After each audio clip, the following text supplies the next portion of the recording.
أعوذ بالله من الشيطان الرجيم بسم الله الرحمن الرحيم رب اشرح لي صدري ويسر لي أمري واحلل عقدة من لساني يفقهوا قولي السلام علیکم ورحمۃ اللہ وبرکاتہ۔ آج انشاءاللہ آیت دین کے بعد جو ہمارے سورہ بقرہ کی جو آخری پیج ہے اس کو سٹارٹ کریں گے، اور مضمون وہی چل رہا ہے۔ ابھی ہم نے آیت دین میں پڑھا کہ کس طرح اللہ تعالیٰ نے ہمیں بتایا کہ جب بھی آپس میں لین دین کا معاملہ کرنے لگو تو کیا کرو۔ ایک تو کاتب سے لکھوا لیا کرو، اس کے علاوہ کون لکھوائے گا یہ بھی بتا دیا، گواہ کون ہوں گے وہ بھی بتا دیا، اور کیوں یہ ضروری ہے یہ بھی سب کچھ بتا دیا۔ اب اللہ تعالیٰ ایک اور سچویشن بتا رہے ہیں، اور وہ اسی سے ریلیٹڈ ہے کہ جب لین دین کا معاملہ کسی ایسی صورت میں کرنا پڑ جائے کہ جب کاتب موجود نہ ہو۔ یوزلی تو نارمل حالات میں کوئی نہ کوئی کاتب آپ کو مل جاتا ہے نا، جو آپ کو لکھ دے، آپ کی ساری جو ایگریمنٹ جو آپ کر رہے ہیں دو لوگوں کے درمیان، جو بھی معاملہ ہو رہا ہے قرض کی لین دین کا، وہ لکھ لیا جاتا ہے، تو وہ لکھنے والا کوئی نہ کوئی مل جاتا ہے۔ لیکن ایک ایسی سچویشن ہے، وہ ہے سفر کی سچویشن، یعنی انسان سفر کی حالت میں ہے، اور سفر میں ہے اور کسی شخص کو قرضہ دینا پڑتا ہے۔ ٹھیک ہے، آپ سفر میں ہیں اور کوئی شخص آپ سے قرض مانگ رہا ہے، اور آپ کے پاس کوئی کاتب نہیں ہے کہ کوئی اس کو لکھ سکے، تو پھر کیا کرنا ہے؟ پھر دو سچویشنز ہیں، وہ ہم آج انشاءاللہ اس کو پڑھیں گے۔ وَإِن كُنتُمْ عَلَىٰ سَفَرٍ، یہ وہی بات ہے کہ اگر تم سفر پر ہو، تم کی بات ہو رہی ہے، یہ تم سب یعنی تمام مومنوں کو کہا جا رہا ہے۔ وَإِن كُنتُمْ عَلَىٰ سَفَرٍ، اور پھر کیا ہو؟ وَلَمْ تَجِدُوا كَاتِبًا، تجدو بھی جمع کا صیغہ ہے، اور جب تم نہ پاؤ کاتبن، یعنی ٹھیک ہے ایک کاتب نہ پاؤ، پھر کیا کرنا ہے؟ فرحان مقبوضہ، تو یہ جو ورڈ ہے نا فرحان مقبوضہ، اس کو آپ نے زبان پہ چڑھانا ہے، فرحان مقبوضہ۔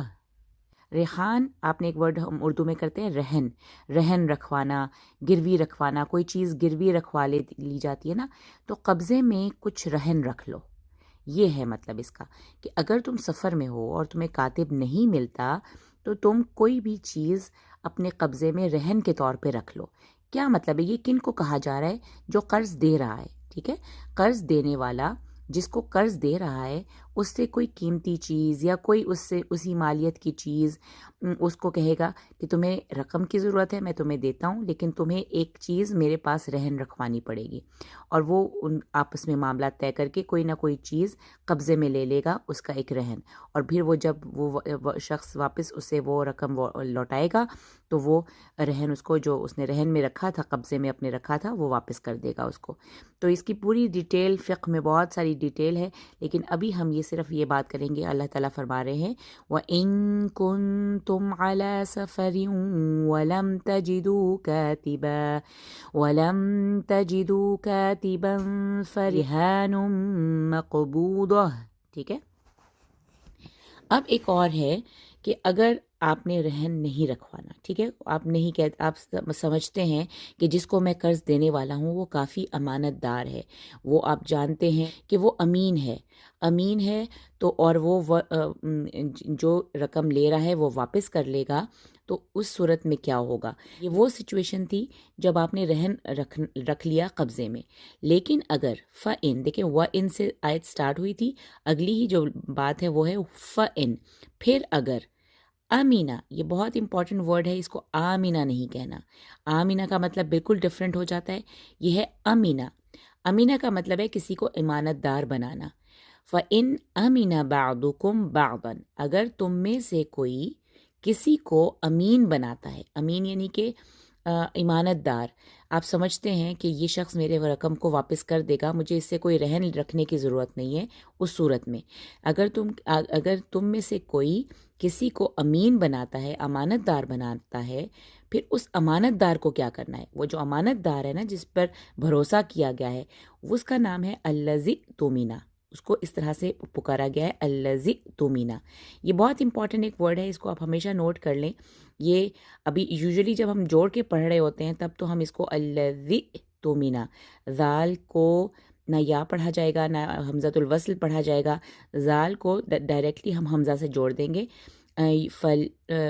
فَلْيُؤَدِّ الَّذِي تُؤْمِنَ، لیکن ٹیسٹ میں اگر کوئی کبھی تجوید کا جو ٹیسٹ ہوتا ہے اس میں یہ آ سکتا ہے کہ اگر آپ کو یہ جو ورڈ ہے جس کو آپ نے الذی تومینا کر کے پڑھا ہے اور حمزۃ الوصل سے سٹارٹ ہو رہا ہے، اگر اس کو آپ نے یہاں سے ابتدا کرنا ہو تو آپ اس کو کیسے پڑھیں گے؟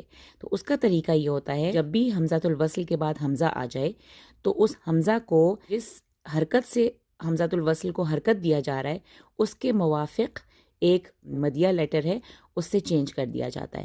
جیسے ہم یہاں پہ اس کو پڑھیں گے او، اس حمزۃ الوصل کو پیش کے ساتھ ہم پڑھیں گے تو حمزۃ الوصل کو ہم اس طرح نہیں پڑھیں گے، او تومینا نہیں پڑھیں گے، ہم کہیں گے او تومینا، او تومینا، یعنی کہ اس کو ہم واو میں بدل دیں گے، اس حمزہ کو ہم واو میں بدل دیں گے جو اس وقت آلریڈی یہاں پہ حمزہ کی کرسی بنا ہوا ہے. تو یہ اس صورت میں ہوتا ہے جب ہم یہاں سے سٹارٹ کریں. یوزلی ہم یہاں سے سٹارٹ نہیں کرتے، اس کو جوڑ کے ہی پڑھا جاتا ہے، لیکن یہ صرف اور صرف تجوید کے ٹیسٹ کے طور پہ آپ کو پوچھا جا سکتا ہے کہ اس ورڈ کو اگر آپ کو اس حمزۃ الوصل سے سٹارٹ کرنا پڑے تو آپ اس کو کیسے پڑھیں گے. تو یہ بنتا ہے او تومینا، اس کو تب ہم حمزہ کا جھٹکا نہیں دیں گے. تو بات یہ ہو رہی تھی کہ لذی تومینا کون ہے؟ وہ ہے جس نے امانتاً کوئی چیز لی ہے، الذی تومینا. تو اس کو کیا کرنا ہے؟ یہ ہے وہ ورڈ جو اس کو کرنا ہے نا، وہ یہ دو چیزیں ہیں، ایک ہے فل یؤدی اور دوسرا ہے ولیتقی. ایک فل، فا اور لام ہے، یہ لام امر ہے، یعنی کہ وہ اسے چاہیے کہ وہ لوٹا دے. یؤدی، ادا ہم نے پڑھا تھا نا، ادا بِإحسان، اسی کا روٹ ہے یہ بالکل، یؤدی. فَلْيُؤَدِّ الَّذِي اؤْتُمِنَ أَمَانَتَهُ، یعنی کہ وہ اسے چاہیے کہ وہ جو امین ہے، جس کو جو امانت دار ہے، جس پر بھروسہ کیا گیا ہے، اسے چاہیے کہ وہ لوٹا دے اپنی امانت، اس کی امانت. وَلْيَتَّقِ اللَّهَ رَبَّهُ، اور اللہ سے ڈرے جو اس کا رب ہے. تو یہ بہت پیاری دو باتیں اللہ تعالیٰ نے اس شخص کو کہی ہیں جس پر بھروسہ کیا جا رہا ہے. ٹھیک ہے نا، تم میں سے اگر کوئی کسی کو امین بنا دے تو وہ جو امین ہے جس پہ بھروسہ کیا جا رہا ہے اس کو اس کی امانت کو واپس لوٹانا چاہیے اور اللہ سے بھی ڈرنا چاہیے جو اس کا رب ہے. یہ دو باتیں ہیں. تو یہ کیا دو باتیں ہو گئیں؟ ایک تو ہے کہ اگر سفر میں ہے اور آپ کو کاتب نہیں ملا تو آپ کسی سے کچھ رہن لے کے قبضے میں آپ اس کو قرض دے سکتے ہیں. ٹھیک ہے. اور دوسرا یہ ہے کہ اگر آپ اس پہ بھروسہ کرتے ہیں اور اس کو امین بنا لیتے ہیں تو اس امین کو چاہیے، یعنی کہ الذی تومینا، جس پر بھروسہ کیا گیا ہے، اس کو چاہیے کہ وہ اپنی امانت واپس کر دے اور اللہ سے بھی ڈرے. تو یہ امانت دار پہ سب کچھ اللہ تعالیٰ کی طرف سے حکم ہو گیا. اب اللہ تعالیٰ ایک اور بات کر رہے ہیں، وَلَا تَكْتُمُوا، اور مت چھپانا، وَلَا تَكْتُمُوا الشَّهَادَةَ، گواہی کو کبھی مت چھپانا. یہ بہت امپورٹنٹ ایک جرنل بھی پرنسپل اللہ تعالیٰ نے مسلمانوں کو کہا ہے کہ جب بھی ان کو گواہ بنایا جائے تو وہ اس گواہی کو کبھی بھی نہ چھپائیں. وَلَا تَكْتُمُوا الشَّهَادَةَ، تم کبھی بھی گواہی کو مت چھپانا، اور جو کوئی اسے چھپائے گا. ہاں، یہ دیکھیں نا، شہادہ جو ہے تا مربوطہ کی وجہ سے یہ مؤنث ہے تو اسی لیے یہاں پہ ہا کی ضمیر آئی.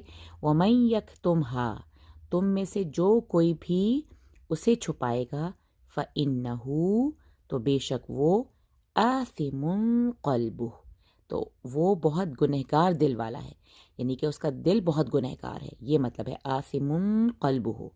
تو فَإِنَّهُ آثم، آثم کہتے ہیں نا اسم سے ہے، اسم کہتے ہیں گناہ کو جس پہ سزا واجب ہوتی ہے. ایک ایسا گناہ جس پہ سزا ہوتی ہے نا اس کو اسم کہتے ہیں، اور وہ جرم کرنے والا جو ہے وہ آثم کہلاتا ہے. تو اس کا دل جو ہے وہ گنہگار ہے. اور جو کوئی ایسا کرے گا، کون، کس کی بات ہو رہی ہے؟ جو کہ شہادتوں کو چھپاتا ہے، جو گواہی کو چھپاتا ہے. ایک دفعہ کسی نے اس کو گواہ بنایا لیکن جب گواہی دینے کی باری آئی تو اس نے کہا میں تو جانتا ہی نہیں ہوں کچھ. ایسا شخص جو ہے اس کے بارے میں کہا جا رہا ہے کہ فَإِنَّهُ آثِمٌ قَلْبُهُ. اور اللہ، واللہ بما تعملون علیم، اس آیت کو بہت انڈرلائن کر لیں، سرکل کر لیں. آپ کو یاد ہوگا کہ جو آیت دین ہم نے پچھلی ہی آیت پڑھی ہے اس کی اینڈنگ کیا تھی؟ واللہ بکل شیء علیم. وہاں پہ تھا واللہ بکل شیء علیم، وہاں پہ تھا اللہ ہر چیز کا جاننے والا ہے. اب اللہ تعالیٰ کہہ رہے ہیں واللہ بما تعملون علیم، جو کچھ بھی تم کر رہے ہو اللہ اس سے واقف ہے. تو اللہ ہر چیز کا واقف تو ہے ہی، لیکن جو کچھ تم کر رہے ہو اس کا بھی واقف ہے. اس کو بھی جاننے والا ہے، خوب جاننے والا ہے، علیم، واللہ بما تعملون علیم۔ اس کے بعد اب یہ ایک اور آیت سٹارٹ ہو رہی ہے، یہاں سے بات سٹارٹ ہو رہی ہے کہ للہ ما فی السماوات و ما فی الارض۔ پہلے اللہ تعالیٰ نے ڈکلیئر کر دیا کہ دیکھو ما فی السماوات، یہ جو ہے نا ما فی السماوات، آسمانوں میں جو کچھ بھی ہے، ہم سوچنے بیٹھے نا تو بہت ساری چیزیں، اتنی کہ شمار میں بھی نہ ہوں، اتنی چیزیں ہیں ہمارے اوپر آسمان میں۔ للہ، وہ کس کے لیے ہے؟ للہ، للہ ما فی السماوات و ما فی الارض، جو کچھ آسمانوں میں ہے، وما فی الارض، اور جو کچھ زمینوں میں ہے، کس کے لیے ہے؟ للہ، اللہ کے لیے ہے۔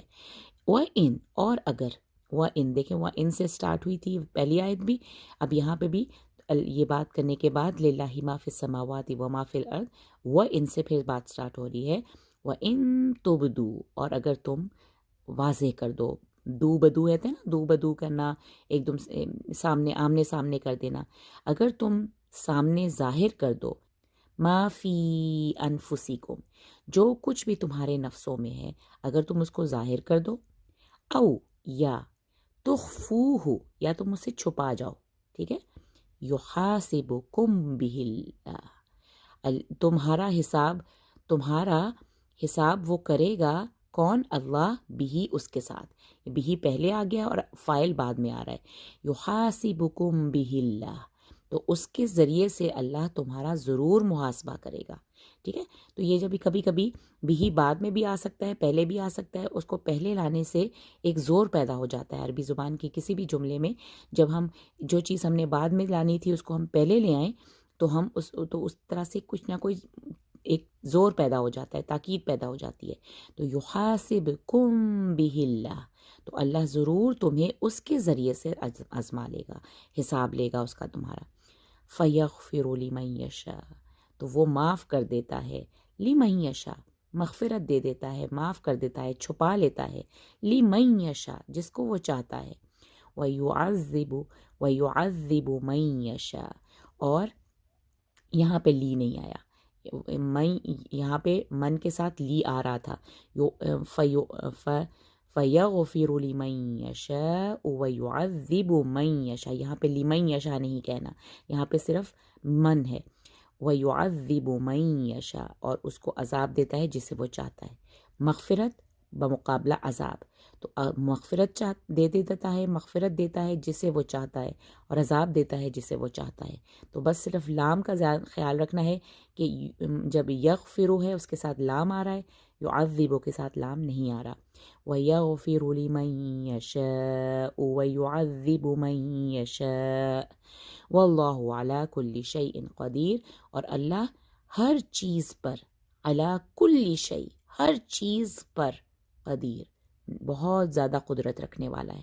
تو یہ بہت ہی خوبصورت دو آیتیں ہیں، اور اس کے بعد جو ہم دو آیتیں پڑھیں گے وہ آیتیں ایسی ہیں جو کہ وحی کے ذریعے زمین تک نہیں آئیں، بلکہ نبی کریم صلی اللہ علیہ وسلم کو یہ دو آیتیں، اگلی جو دو آیتیں ہیں وہ معراج کے موقع پر عرش کے پاس ملی تھیں، اور بہت ہی امپورٹنٹ پیاری دو آیتیں انشاءاللہ نیکسٹ لیسن میں ہم کریں گے، اور اس سورہ کو ختم کریں گے۔